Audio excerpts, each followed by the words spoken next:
So I first like to get what you first thought of, what first came to your mind when you first heard about this decision. Well, I saw it as a responsive position because over time, over the years, we have clamored for the ease of monetary tightening because we felt in the business community that the challenges of growth was more imperative than even the challenges of stability. We know that for every monetary or economic policy action, there will be winners and there will be losers. There will be costs and there will be benefits. What is important is to weigh the costs and benefits to determine what should be the ultimate direction of policy. So we welcome the idea that at last the CBN is looking in the direction of stimulating growth. Okay, because when we look at all the challenges we face in the economy, in terms of growth, in terms of poverty, unemployment, economic inclusion, and the rest, we know that the need for growth is very paramount. But would you say this is coming in a little too late? Well, it's late. I must say it's late, but it's better late than never. At least it's a move in the right direction. Because for me, it's not as if it will have any profound impact immediately. What it means for me is that it's a good signal. It's a signaling value that it offers. It's also symbolic in the sense that, okay, we can see the central bank now looking more in the direction of stimulating growth, employment, economic diversification, and the rest of it. Okay, but how much how would this affect banks and also lending to the real sector? Because the central bank has been trying to drive this for quite a while now. Yes, it should. At least in theory, we expect that there should be a transmission of this to investors. At least we expect the banks to take a cue from the central bank, that this is the direction which the central bank is going, and we expect that interest rates should begin to take a cue from that.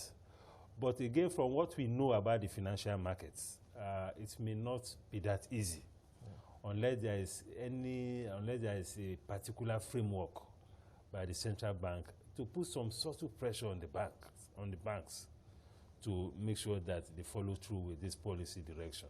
Because there are quite a number of issues around lending beyond just the monetary policy rates. You know, there are issues about the investment risk, for instance. For as long as the environment of risk is still high, either for the SMEs, for the real economy and all of that, the challenges of lending will still be there. And don't also forget that some of the critical monetary policy instruments are still in tightening mode. CRR is still at 22.5. Liquidity ratio is still at 30%. And this even have more profound effect on liquidity even than the MPR.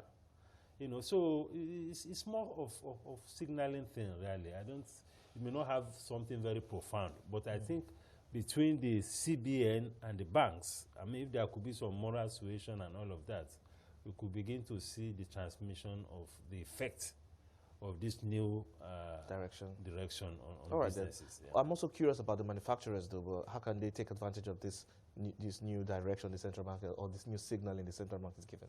Well, I think what the manufacturer can do is to engage the banks. That, okay, we now have this new direction. I mean, what can you do in terms of concession on credit? Because this is not just about new credits. It's also about existing credit portfolio that exists. The rates currently are very high. So what has happened now at least provides an opportunity for engagement, for negotiation, to see what the banks can do about bringing down the interest rates for the manufacturers. Yeah. Okay, but you engage a lot with the medium and small enterprises, and for small businesses, you know, how best can they take advantage of this policy environment? Well, they can take advantage of it, depending again on the banks. But again, I must caution that we need to manage expectations about this new policy direction. I mean, we are talking of 50 basis points. We are talking of CRR still remaining what it is. Liquidity ratio is still what it is. The totality of the business environment has not changed. The risk around SMEs are still there. You know, so all these variables are so very critical. So for even this to have a significant impact, the fiscal authorities must also bring something to the table. Because unless we deal with the issue of investment risk, especially around SMEs and around the real sector investments, it may be difficult to get the full value from this kind of policy direction.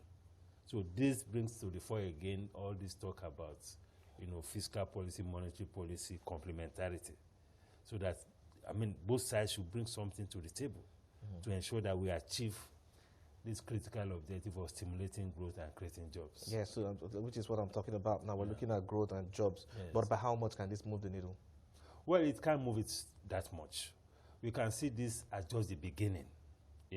Gradually we hope that by the time we begin to adjust the CRR, the liquidity ratio, by the time the fiscal authorities also bring something to the table to reduce the investment risk in the environment, that is when we can begin to have any serious impact on the economy and on business. All right, interesting you mentioned the fiscal policy earlier, because I wanted to also talk a little around the budget as well. Yes. When you look at the 2019 budget, we hear the finance minister already giving some direction on how they plan to, finance the budget, looking at borrowing in there. When you look at borrowing, though, from the government end of things, especially for the domestic side of things, let's focus on domestic first. How do you think this will play out going forward into the 2019 budget? Well, this has already been split out in the MTF, in the medium-term expenditure framework, the structure of financing of the budget. There is the domestic financing component, there is the foreign financing component in terms of borrowing. And typically, how that affects the economy, first, it has the effect on the cost of servicing the debt, which creates a lot of opportunity costs for the economy, because in the current budgets, for instance, we are talking about over 2 trillion naira to service the budget. To service the debt. But now we're looking at a spread of not 50-50. That's according to what she said, though, for 50% for domestic. That is what it is. Yeah. It was even that framework that led to what is in the budget of 50-50. Because they talk about rebalancing of the debt portfolio. Yeah, it is that framework that has even produced the 2 trillion naira for debt service that is in the budget.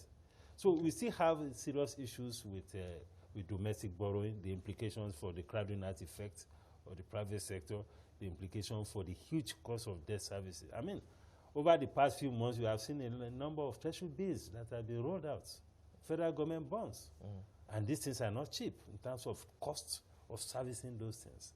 So there has not been any serious transformation or transition in the character of debt and debt burden, given what has happened in the last couple of months. All right, then. Thank you so much for your contribution today. Really appreciate it.